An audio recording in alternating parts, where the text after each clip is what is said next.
Ethanol मिश्रित इंधन जानवाहन mileage ह्रास करुच्ची कि गत किछि दिन धरी सोशल मीडिया रे जारी रहितबा एही चर्चा मध्यरे एहाकु नेई एबे सरकारको एक बयान सामना को आछि।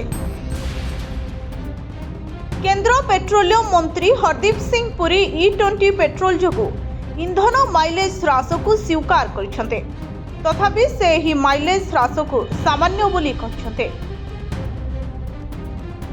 केंद्र पेट्रोलियम मंत्री स्पष्ट करी कहिसंती जे E20 इंधन रे चालुथुबा जानवाहनर माइलेज सामान्य ह्रास पाउछे। से कहिसंती गत किछि दिन धरी एही इंधन संपर्क रे सोशल मीडिया रे एक संपूर्ण काल्पनिक एवं भूल कहानी प्रसारित हेउछे। हरदीप सिंह पुरी कहिसंती जे एहा एक प्रमाणित सत्य जे जान रे इथानल व्यवहार करबा द्वारा जानवाहन पिकअप वृद्धि पाए एवं इंजिन नॉकिंग उन्नत हुए।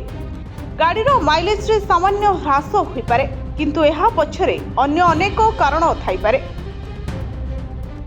से एहा मध्य स्पष्ट करी कहिसंती जे जानवाहन बीमा संपर्क रे स्थिति संपूर्ण स्पष्ट। केंद्र मंत्री कहिसंती बीमा कंपनी गुड़िक पूर्वरु स्पष्ट करि सारिछंती जे E20 इंधन व्यवहार जानवाहन इंश्योरेंस कवरेज को प्रभावित करिवो नाही। पेट्रोलियम मंत्री कहिसंती तांको मंत्रणालय इथानल मिश्रणर संपूर्ण यात्रा एवं विश्वर अन्य देश रे एहार व्यवहार विषय रे विस्तृत भाव में 15 पृष्ठार एक विस्तृत नोट प्रस्तुत करिछे।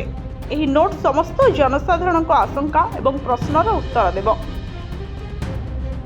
सरकारी नोट रे कुहा जायछि जे सोशल मीडिया रे भ्रामक वीडियो एडिट होइतबा क्लिप एवं चांचल्यकर पोस्ट शेयर करा जाउछे। सेमानकर एकमात्र उद्देश्य हेउछि E20 इंधन विषय रे जानवाहन मालिक मानक मध्य रे भय सृष्टि करिबा।